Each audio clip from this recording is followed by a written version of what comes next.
There was a lot of damage on this frame. Every single corner had pieces missing. This is a very old frame. It's absolutely stunning. It's some kind of a plaster resin material. So I decided I would go ahead and hide them. So I pulled out my paper clay. My brand of choice is the Creative brand. It is my favorite all time. That I love the most. I've tried so many of them. And I pulled out one of my Redesign with Prima molds. These molds are no longer available. I sold out of them and they are no longer available from Prima. You would have to find one from a retailer online somewhere. So basically, I'm going to take the paper clay. I'm going to mold some new pediments for the corners, and I am going to make those cracks disappear because there's no way that I could replicate what was there previously. And now in hindsight, I should have got this a little more bendable. So I basically should have bent it more in my hands and kind of warmed it up and kneaded it. But I just threw it right in. So it made it harder to spread out. There was a big glop of it. Just make sure when you're doing molds that you actually add some cornstarch to your mold first. This will help prevent sticking in your mold. So, like I said, it would have been a little more pliable if I had warmed it up in my hands and kind of kneaded it. That was my bad, but it was a long day. So, just take a putty knife, make sure that you get all of it in every corner and every crevice, and just keep working it. Yeah, I look like a novice molder on this video doing this, but this is to show you that sometimes even somebody that has done hundreds of molds doesn't think sometimes, and I should have really kneaded it because it's so thick. It would have made it more pliable and warmed it up kind of in my hands. This was not a warm day. I mean, it was semi-warm, but it wasn't super warm in the store. So I needed to kind of get it a little more pliable. So just take a putty knife, spread it out to the edges. Obviously, I did get it to work eventually, but it shouldn't have taken so long. And then make sure that your edges are nice and crisp. And that way you can ensure that your mold will demold, unmold really nice and crisp. If your edges are super like overlays of the clay and stuff, you'll see that and it'll look just kind of sloppy. Be honest, kind of sloppy. If you have any holes anywhere, just go ahead and add some more clay. It'll kind of just go ahead and work with the rest of it, and just keep using your putty knife. Stretch that stuff out, take off any excess that's on there. Pretty soon it'll be smooth on the back side. There's no excess hanging over the sides. It's a pretty crisp mold. Then just start to bend. These are silicone molds. There's no other product needed in them to get that to work besides some cornstarch. Just a little bit of cornstarch is all you need. And then unmold, and you have this gorgeous pediment that I'm going to stick on every single corner. Every corner. Debbie, point the camera down so we can see what you're doing. So I'm just going to make 4 of them, trying to figure out how I want to lay them up.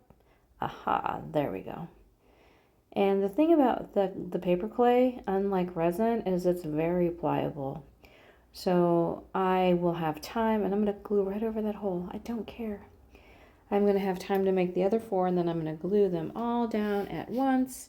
And then we're going to let them dry overnight, and then we're going to paint. It's as easy as that. So paper clay is a great, great, great product to use in the molds. You can also use the 2-part epoxy resin. Personally, I like paper clay better. I like the way that it bends, it molds, and I like the fact that it cracks. A lot of people don't like that, but I like the crack. You know why? Because this is an antique frame. It isn't supposed to look brand new.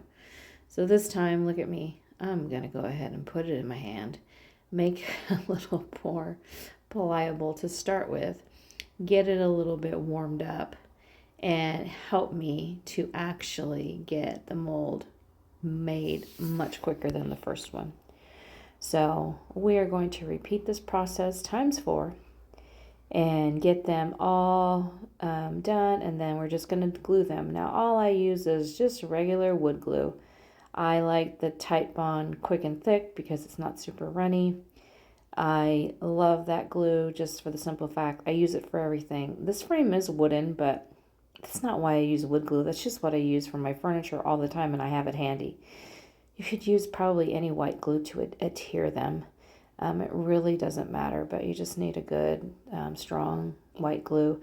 If you get it and it actually bubbles out over the sides when you glue it onto your piece, it'll dry clear. It's going to be glue. So take your putty knife, rub it over the top. This one didn't take me as long to do because I had worked the paper clay beforehand. Silly girl. Sometimes I wonder. It's like, girl, don't you know what you're doing after all this time? And so basically I just wipe it clean and then start working on the edges. And there's little holes in this thing, like where the goes in. And when I rub my putty knife for the top, it will just, the excess clay will come off. I just keep putting it in my hand and I'll reuse it for the next mold. So how I store my clay is I put it in a Ziploc bag with a damp paper towel inside of it so that it stays moist longer. It will dry up if you don't have something damp in there. It likes, don't get it wet, but just let it stay damp. So we're going to unmold this one. We've pretty much got it all cleaned up. Looks pretty snazzy.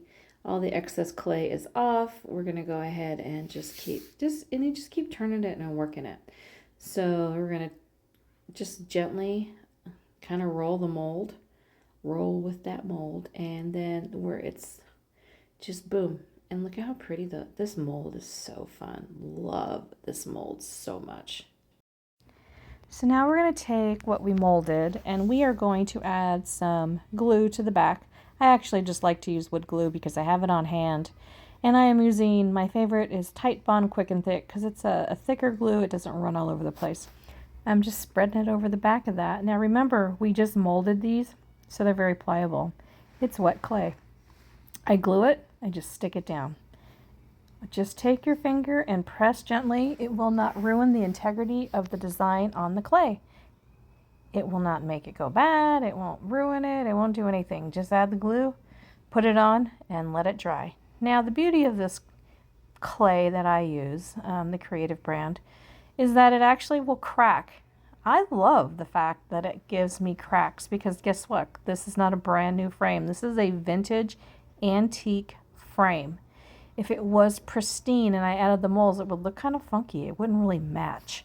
So I don't mind that it cracks. And I will tell you with this bigger pieces like this pediment, it's a lot of clay. So it just depends how quickly it dries. So if you're in a really hot area and it dried really fast, it might crack more. Whereas it might be a little bit slower in some other areas. So I did all four corners. That way they'll all match. Nobody will ever know. So then we're going to paint. I went ahead and grabbed a gorgeous color. This paint is called Blush. It is by a manufacturer called Mud Paint. I do carry this paint in my store, but grab any paint. Any kind of good quality chalk or clay-based paint will work just fine. I just happen to retail 5 or 6 paint brands, so those are the ones that I love and use. So this is Mud Paint in the color Blush. Like I said, use any paint of your choosing. I went ahead and going to just put a real quick coat down, and I will end up doing 2 coats on this. There's a lot of detail in this frame, and this is the next day. So I did let those molds on the corners dry overnight. So they are good and dry. I don't like to paint over the clay immediately because what will happen is it'll get, the clay will get really a little bit more moisture in it than I like. And then I'll dislodge it and I'll move it because it hasn't adhered. Until it dries and forms to the piece, it's really not, attached permanently. So I'm using my 040 Klingon brush, which is my absolute favorite brush of all times and never loses a bristle. Like I said, I have all this stuff on my website. If you'd like to order it, tonatransformations.com. I carry all these supplies. I ship out next day or same day, depending on when you order. So I'm just going to go and swirl it around so I can really get into all that detailing. As you can tell, when I'm adding the pink, do you notice that the detailing kind of disappears? Because currently on the frame, the detailing is, you can see it because it's got various colors. Well, we're going to fix that. So don't worry. because right now when I paint over it, you can't see all the grooves and stuff, right? I had at one time painted this frame a long time ago and then just never used it, and then it just kind of started to break. So repairs are done, painting's getting on, just swirling my brush around.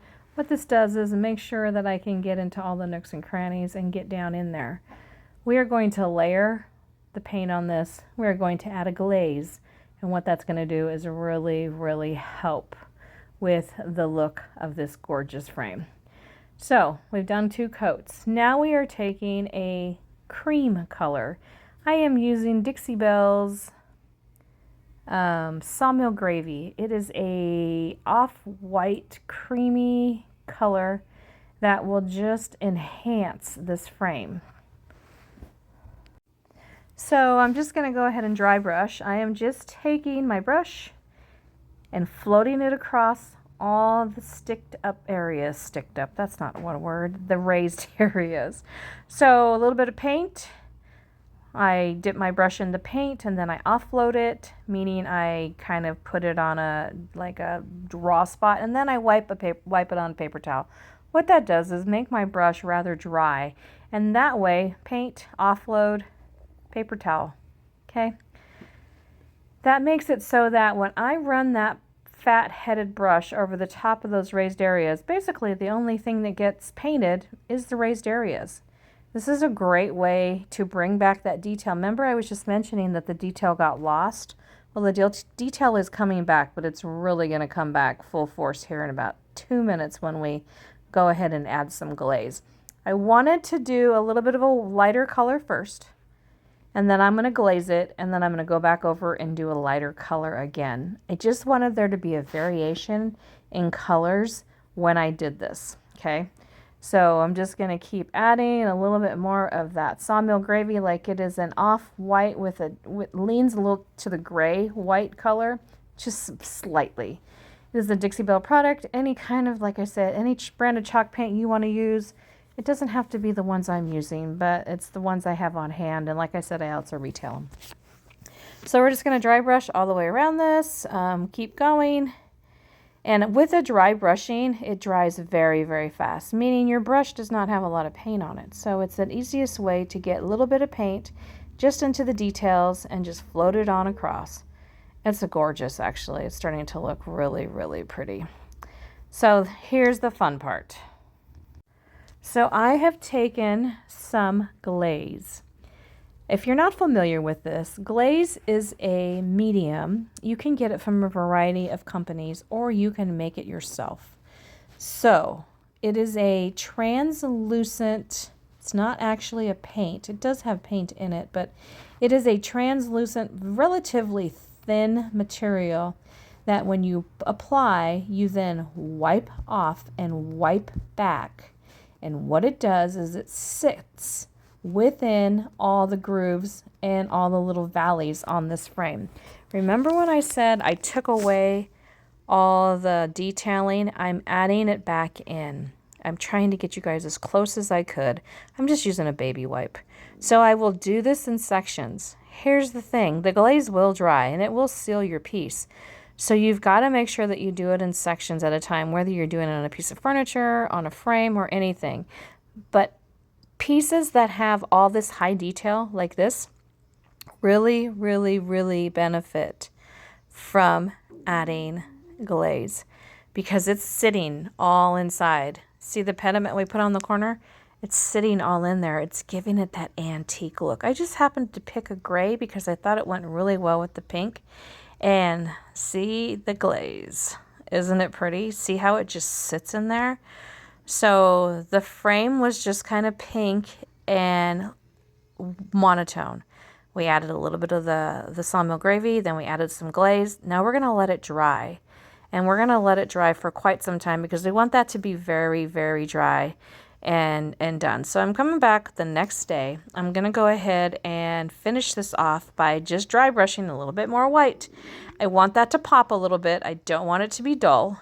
So what I did is I just grabbed some of my white from Dixie Belle. It's a fluff. It's not their brightest white. It's just a little bit of a off white.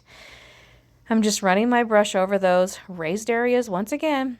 So it's all about layers, you guys. Layers and just waiting and doing the next layer.